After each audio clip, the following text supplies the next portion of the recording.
Shortly, we're going to see diesel shortages. I mean, there's going to be no diesel, no aircraft fuel, no ship bunkers, no heating oil.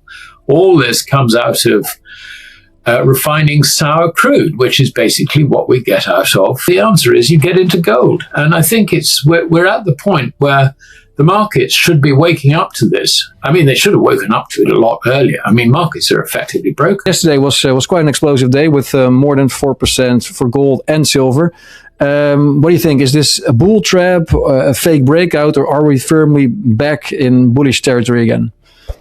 Well, we're certainly not in bullish territory. I mean, basically, the market is so oversold. I think what we saw yesterday is a bear squeeze.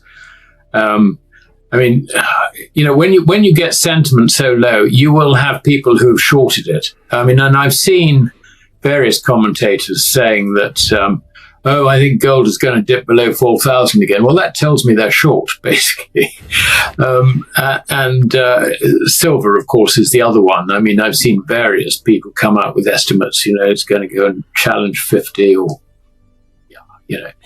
But I mean, these are flim-flam artists, really. And I think they're being squeezed. And of course, as well as that, there has been a bit of demand. I mean, if you look at the open interest on COMEX yesterday, it certainly jumped reasonably in silver to the highest levels, actually, we've seen for months. And that rather tells me that there is some genuine buying in there. So it's a mixture, I think, of bear closing and genuine buying. A 4% jump can look like straightforward bullish momentum, while actually exposing just how crowded the bearish bets had gotten. Alasdair Macleod points out that silver's open interest climbed to a multi-month high, which suggests fresh buying combined with short positions being forced to cover. That distinction matters. A short squeeze can unwind just as fast as it appeared, but credit deterioration underneath the surface tends to linger. The takeaway for investors is to judge the move by positioning and credit risk, not by the headline number. But, all this is pretty irrelevant. All you need to do is look at the mounting risks, if you like, in credit, which was really shoved in our face by, the relationship between Japan and the US Treasury just earlier this week. Look at that relationship and you can see the risks mounting in credit. And of course, gold is the escape from risks in credit.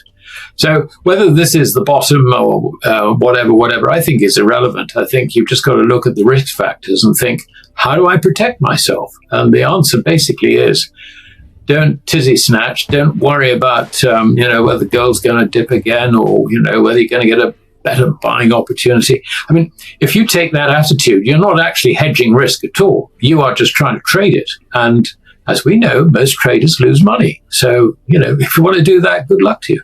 Yeah. I also read another report by Deutsche Bank. I must say Deutsche Bank is when it comes to gold, they're spot on usually.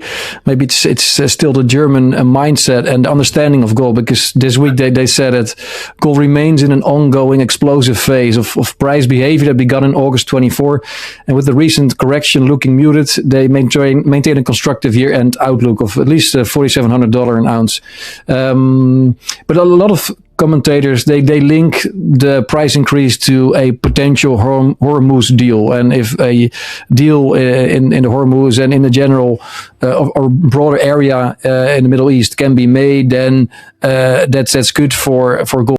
Gold doesn't need a geopolitical crisis to matter. It needs the credit system itself to become the story, according to Alasdair Macleod. His view is that rising credit risk is the real driver here, which reframes gold as protection rather than a quick trade. Deutsche Bank's $4,700 outlook backs this up, suggesting the recent pullback hasn't actually broken the underlying trend. For savers holding out for a cheaper entry point, the risk is that the hedge simply isn't there anymore once risk gets repriced. How do you see that? Is there this clear link that most commentators see, or? Well, it's interesting because up until now, every time there's a threat of war or something like that, gold seems to get hit. I mean, the market is so confused over this, and it doesn't help because of all the propaganda going around. I mean, President Trump has tacoed like 20 times on this. one day he says, we're going to bomb the bastards into the Stone Age, and the next day he says there's peace negotiations. Then the following day we're going to bomb them again, and then following day peace. I mean, it's just the fact of the matter is that the Americans have got themselves cornered at the behest of the Israelis, and it's not working out well for them at all. The other thing to bear in mind is that the 60-day pause, which, if you remember, under the Memorandum of Understanding, is meant to be in place, that ends on the 16th of August. Now, whether that really matters or not, we'll see. But so far, Iran has restricted itself to the sort of tit for tat. In other words, if the Americans attack them, then they attack the American bases around. But otherwise, they haven't attacked anyone. They certainly haven't attacked Israel. So they've actually respected this 60-day ceasefire, sort of. And so I just wonder whether on the 16th of August, whether this is going to change. It could well do. The fact of the matter is that the consequences of the mistake of trying to attack Iran, leading to the closure of Hormuz, and now also leading to the closure of the Red Sea, effectively bottling up a further 7 million barrels a day of Saudi oil. This is a real crisis. Shortly, we're going to see diesel shortages. There's going to be no diesel, no aircraft fuel, no ship bunkers, no heating oil. All this comes out of refining sour crude, which is basically what we get out of the Middle East. This is going to hit prices, consumer prices, very, very hard later this year. And in Europe, we can couple that with the drought, which means that crop yields have fallen to less than half of where they would be expected to be. And just to make things worse, Russia has managed, if you like, to stop all shipping going into Odessa and the other Black Sea ports which were under the control of Ukraine. So Ukraine can't export its grain anymore. So global grain prices are going to be rising quite sharply. This is everything. It's a perfect storm coming together for governments, for G7 governments to deal with. What happens? Well, we know what happens. They will have to print in their effort to stop their economies tanking. Put aside the inflation sort of argument. What that really does mean is that the purchasing power of these currencies is effectively going to be running into a collapse. The fact of the matter is that when it comes to funding the expansion of credit in the form of currency and bank reserves, this funding is running into a brick wall. You've got debt to GDPs throughout the G7, which average something like 120, 125%.